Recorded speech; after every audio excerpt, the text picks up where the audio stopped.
नहीं संतोष तपुनि कछु कहु, जनि रिस रोकि दुसह दुख सहु। वीर व्रती तुम धीर अछोभा, गाड़ी देत न पावहु शोभा। इतने पर भी संतोष न हुआ हो तो फिर कुछ कह डालिए। क्रोध रोक कर असह्य दुख मत सहिए।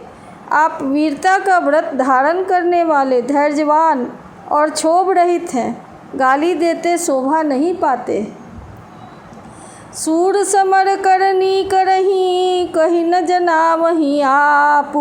विद्यमान रन पाई रिपु, कायर कथहि प्रताप। सूरवीर तो युद्ध में सूरवीरता का कार्य करते हैं, कहकर अपने को नहीं जनाते। शत्रु को युद्ध में उपस्थित पाकर कायर ही अपने प्रताप की डींग मारा करते हैं। तुम तो काल हाक जनु लावा, बार बार मोहि लागी बुलावा। सुनत लखन के बचन कठोरा, परसु सुधारि धरेउ कर घोड़ा। आप तो मानो काल को हाँक लगाकर बार बार उसे मेरे लिए बुलाते हैं। लक्ष्मण जी के कठोर वचन सुनते ही परशुराम जी ने अपने भयानक फरसे को सुधार कर हाथ में ले लिया। अब जनि देई दोष मोहि लोगु, कटुबादी बालक बध जोगु। बाल बिलो की बहुत मैं बाचा, अब यह मरनिहार भा साचा। और बोले, अब लोग मुझे दोष न दे, यह कड़वा बोलने वाला बालक मारे जाने के ही योग्य है। इसे बालक देखकर मैंने बहुत बचाया, पर अब यह सचमुच मरने को ही आ गया है। कौशिक कहा क्षमीय अपराधु, बाल दोष गुण गनहि न साधु। खर कुठार मैं अकरुण को ही, आगे अपराधी गुरुद्रोही। विश्वामित्र जी ने कहा, अपराध क्षमा कीजिए। बालकों के दोष और गुण को साधु लोग नहीं गिनते। परशुराम जी बोले, तीखी धार का कुठार मैं दया रहित और क्रोधी, और यह गुरुद्रोही और अपराधी मेरे सामने। उत्तर देत छोड़ऊ बिनु मोड़े, केवल कौशिक सील तुम्हारे।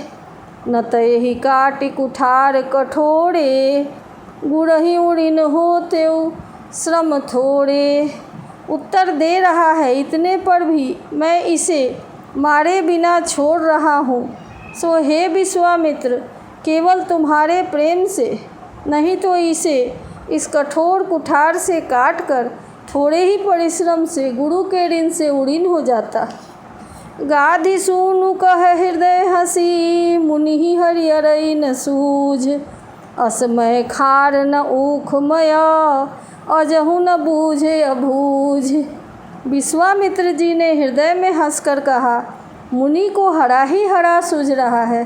अर्थात सर्वत्र विजयी होने के कारण ये श्री राम लक्ष्मण को भी साधारण क्षत्रिय ही समझ रहे हैं, किंतु यह लोहमयी केवल फौलाद की बनी हुई खार है, ऊख के रस की खार नहीं है जो मुंह में लेते ही गल जाए। मुनि अब भी बेसमझ बने हुए हैं, इनके प्रभाव को नहीं समझ रहे हैं। कहेउ लखन मुनि सील तुम्हारा, को नहीं जान विदित संसारा। मातु पितहि उड़िन भय नीके, गुरु गिनु रहा सोच बर जी के। लक्ष्मण जी ने कहा, हे मुनि, आपके सील को कौन नहीं जानता, वह संसार भर में प्रसिद्ध है। आप माता पिता से तो अच्छी तरह उड़ीन हो ही गए, अब गुरु का ऋण रहा जिसका जी में बड़ा सोच लगा है। सोजनु हमरे ही माथे काढ़ा, दिन चली गए ब्याज बड़ बाढ़ा। अब आनिए व्यवहरिया बोली, तुरत देऊँ मैं थैली खोली। वह मानो हमारे ही मत्थे काढ़ा था, बहुत दिन बीत गए, इससे ब्याज भी बहुत बढ़ गया होगा।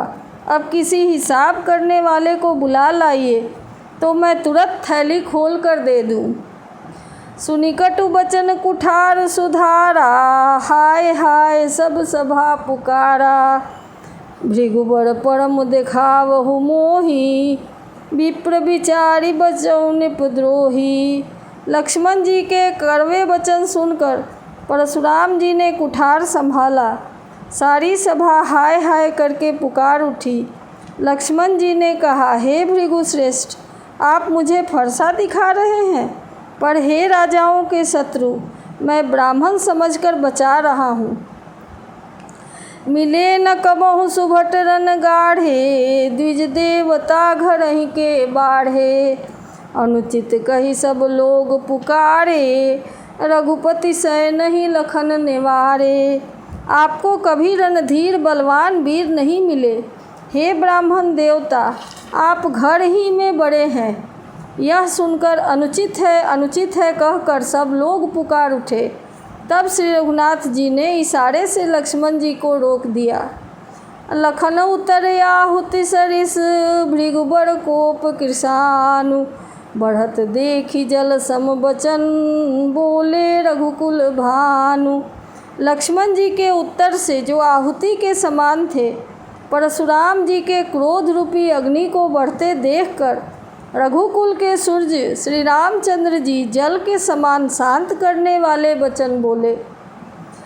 नाथ करहु बालक पर छोहु, सूध दूध मुख करिए न कोहु। जौ पै प्रभु प्रभाव कछु जाना, तो की बराबरी करत अयाना। हे नाथ, बालक पर कृपा कीजिए, इस सीधे और दुधमुहे बच्चे पर क्रोध न कीजिए। यदि यह प्रभु का आपका कुछ भी प्रभाव जानता, तो क्या यह बेसमझ आपकी बराबरी करता। जौ लड़िका कछु अचगरी करही, गुरु पितु मातु मोद मन भरही। करिए कृपा शिशु सेवक जानी, तुम समशील धीर मुनि ज्ञानी। बालक यदि कुछ चपलता भी करते हैं, तो गुरु माता पिता मन में आनंद से भर जाते हैं। अतः इसे छोटा बच्चा और सेवक जानकर कृपा कीजिए। आप तो समदर्शी, सुशील, धीर और ज्ञानी मुनि हैं।